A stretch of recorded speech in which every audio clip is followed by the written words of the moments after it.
नमस्कार साथियों, आपका स्वागत है हमारे चैनल ज्ञान योग पर। आज हम श्रीमद् भागवत गीता पाठ में अध्याय 2 का श्लोक 27 से श्रवण करेंगे।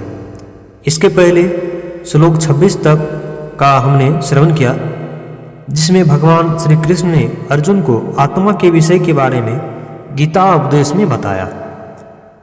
साथियों, मंत्र उच्चारण के साथ श्लोक का श्रवण करते हैं। ओम नमो भगवते वासुदेवाय, श्री कृष्णाय वासुदेवाय, हरे परमात्मने, प्रणत क्लेशनाशाय गोविंदाय नमो नमः। श्लोक संख्या 27। जातस्य हिन्द्रुवो मृत्यु ध्रुवं जन्म मृतश्च च, तस्मात् परिहार्यो अर्थे न त्वं शोचितुं हर्षि। हे अर्जुन, क्योंकि ऐसा होने से तो जन्मने वाले की निश्चित मृत्यु और मरने वाले का निश्चित जन्म होना सिद्ध हुआ। इससे भी तू इस बिना उपाय वाले विषय में शोक करने को योग्य नहीं है। साथियों, इस श्लोक में भगवान श्री कृष्ण ने अर्जुन को जन्म और मृत्यु के बारे में समझाया है। इस संसार में जिसका भी जन्म हुआ है उसका मृत्यु निश्चित है और यह चक्र चलता रहता है। इस चक्र को कोई रोक नहीं सकता। साथियों, इस श्लोक में जातस् हिम ध्रुवो मृत्यु ध्रुवम जन्म मृतस् च शब्द का प्रयोग हुआ है, जिसका अर्थ है जन्म और मृत्यु अपरिहार्य है। जो व्यक्ति पैदा होता है उसे मृत्यु का सामना करना ही पड़ता है, और जिस प्रकार जन्म का समय निश्चित है उसी प्रकार मृत्यु का समय भी निश्चित है, और ये दोनों जीवन के अभिन्न हिस्सा है। साथियों, भागवत गीता के इस श्लोक से हमारे जीवन में इससे बहुत बड़ी सीख मिलती है। हम अपने इस जीवन को यूं ही व्यर्थ ना करें और लोभ ईर्ष्या में ना पड़कर इस जीवन को सार्थक कार्य में लगाएं, और इस मानव जीवन को भक्ति भाव आनंद के साथ जी। संसार की सभी भौतिक चीजें सभी इसी जगह छूट जाएंगे। जब हमारा शरीर ही साथ नहीं है तो साथियों सोचो और कोई वस्तु कैसे साथ जाएगा। इसलिए हमारे साथ हमारा कर्म ही जाएगा। इसलिए भगवान श्री कृष्ण कर्म को प्रधानता देते हैं और अर्जुन को जन्म और मृत्यु का मोह को त्याग कर जो कर्म करना है उस पर ध्यान देने को कह रहे हैं। श्लोक संख्या 28। अव्यक्त आदीनि भूतानि व्यक्त मध्यानि भारत, अव्यक्त निधन अन्य तत्र का परिदेवना। यह भीष्म आदिकों के शरीर माया में होने से अनित्य है। इससे शरीरों के लिए भी शोक करना उचित नहीं है, क्योंकि हे अर्जुन, संपूर्ण प्राणी जन्म से पहले बिना शरीर वाले और मरने के बाद भी बिना शरीर वाले ही हैं। केवल बीच में ही शरीर वाले प्रतीत होते हैं। फिर उस विषय में क्या चिंता। व्याख्या। साथियों, इस श्लोक में भगवान श्री कृष्ण अर्जुन को समझा रहे हैं कि यह संसार परिवर्तनशील है।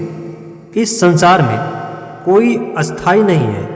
इस संसार के सभी जीव वस्तुएं प्रारंभ में अव्यक्त यानी कि अदृश्य होती है, फिर समय के साथ प्रकट होता है और फिर समय के साथ अदृश्य हो जाता है।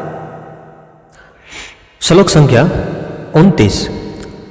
आश्चर्य व तपस्यति कश्चिदेनम् आश्चर्य व द्वदति तथैव चान्यः आश्चर्य वो चैन्मन्यः श्रृणोति श्रुत्वापीनं वेदना च कश्चित्। हे अर्जुन, यह आत्म तत्व बड़ा गहन है। इसलिए कोई महापुरुष ही इस आत्मा को आश्चर्य की ज्यों देखता है, और वैसे ही दूसरा कोई महापुरुष ही आश्चर्य की ज्यों इसके तत्व को कहता है, और दूसरा कोई ही इस आत्मा को आश्चर्य की ज्यों सुनता है, और कोई कोई सुनकर भी इस आत्मा को नहीं जानता है। श्लोक संख्या 30। देहि नित्यं वोधयो अयं देहे सर्वस्य भारत तस्मात् सर्वाणि भूतानि ना त्वं शोचितुमर्हसि। हे अर्जुन, यह आत्मा सबके शरीर में सदा ही अवध्य है, इसलिए संपूर्ण भूत प्राणियों के लिए तो शोक करने योग्य नहीं है। श्रोताओं, यहाँ पर अवध्य शब्द का अर्थ है जिसका वध नहीं किया जा सके। भगवान श्री कृष्ण अर्जुन को आत्मा का ज्ञान वर्धन करते हुए कहते हैं कि हे अर्जुन, यह आत्मा सबके शरीर में विद्यमान है और वह अवध्य है, यानी अमर है। अगर शरीर का वध भी होता है तो आत्मा को कुछ नहीं होता, वह दूसरे शरीर को प्राप्त हो जाता है। इसलिए तुम्हें शोक करने से कुछ नहीं होगा, यह सदा चलता रहता है। तुम बस अपने कर्म पर ध्यान दे, वही तेरे साथ रहेगा। श्लोक संख्या 31। स्वधर्ममपि चावेक्ष्य न विकमिप तुमहर्षि धर्मयादि युद्धाश्च क्षत्रियो अन्यत् क्षत्रियस्य न विद्यते। और अपने धर्म को देखकर भी तू भय करने को योग्य नहीं है, क्योंकि धर्मयुक्त युद्ध से बढ़कर दूसरा कोई कल्याणकारक कर्तव्य क्षत्रिय के लिए नहीं है। इस श्लोक में भगवान श्री कृष्ण ने अर्जुन को अपना कर्तव्य और धर्म को याद दिला रहे हैं। अर्जुन एक क्षत्रिय कुल से आते हैं और वह एक योद्धा है, और योद्धा का कर्तव्य यही है कि धर्म को जीवित रखने के लिए धर्म को जो हानि पहुंचाता है उसके प्रति धर्मपूर्वक युद्ध लड़ना ही एक योद्धा का कर्तव्य है। और क्षत्रिय के लिए इससे बड़ा दूसरा कोई कल्याणकारी मार्ग नहीं है। इसलिए हे अर्जुन, क्षत्रिय धर्म का पालन कर यह धर्म युद्ध में भाग लेना चाहिए। यह एक सामाजिक जिम्मेदारी भी है। इस श्लोक में भगवान श्री कृष्ण ने धर्म की महत्व को बताया है। धर्म से बड़ा कोई व्यक्तिगत इच्छा नहीं है।